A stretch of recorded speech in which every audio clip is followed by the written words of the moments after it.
Is cutting overrated or is it just unnecessary? In order to answer that, we have to define a cut. Rookies are normally taught to go somewhere else, then suddenly change direction and attack their intended destination space.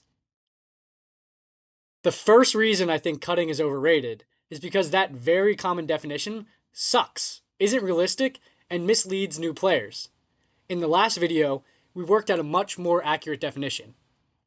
Position yourself so you have multiple valid spaces to attack, then attack one. If the defense commits to it, suddenly change direction and attack the other space. The second reason I think cutting is overrated, and the one we'll be reviewing in this video, is that this glorious and almighty V-cut, no matter how realistic you make it, is often not even necessary. Instead, our focus should be on which space we choose to attack in the first place. Let's take, for example, this isolated vert stack cutter again. They'll follow the cutting technique we established last video, but you'll see how even that can be inefficient. First, they'll position themselves so they have multiple viable options available. In this case, the deep and the under. The defense will easily recognize this and must choose which space to protect. In this case, fearing embarrassment and getting scored on, the defense chooses to shade deep. So the offense's next step is to attack one of these spaces. They also choose the deep. And when the defense commits to shutting that option down, the cutter suddenly changes direction and attacks the underspace. They got it. But let's take a closer look, and we'll see that pattern from before. It's this idea of a cut, the one that must always include a running setup and a sudden change of direction. It's overrated.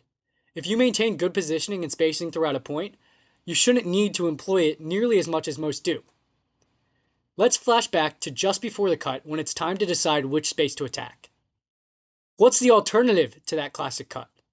Well, in the same way that when you have the disc, you should always take the first open pass, when you're looking to get the disc, you should take what the defense gives you. Now, this is important. If from your current position, there are not at least two different directions you could move into and potentially receive a pass, so the defense doesn't have to choose one to cover and the other to leave unguarded, that means your current position is bad, and you shouldn't be there. Okay, so what? Why does it matter?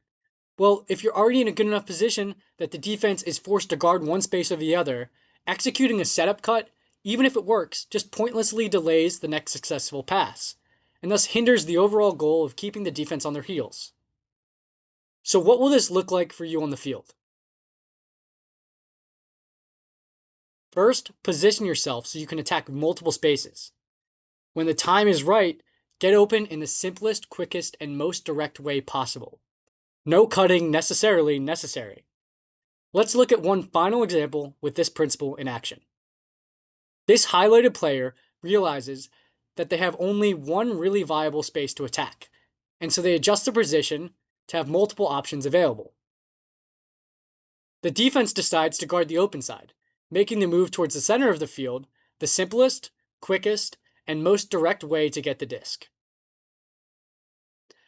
Remember, the advantage comes from the simplicity and the speed. You've already forced the defense to give you a lead on a viable space.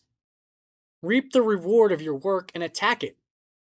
You'll have wasted none of your team's time on an unnecessary setup cut, and there is no falter in the flow, as you've now also created a space for your teammate to use, and for the disc to go. Let's flash back for my final point. Just as importantly, even when you're not actively looking to get thrown to, you should be aware of the space around you and what your defender is doing. The highlighted player notices that they might be too close to their teammate and their teammate's defender. Understanding that this limits both of their abilities to attack the space on the field and immediately around them, he drifts away. Now, with access to much more space around him, when that pass goes off, he's got plenty of room to make a simple, quick, direct move to continue the flow. No glorious and almighty V-cut necessary.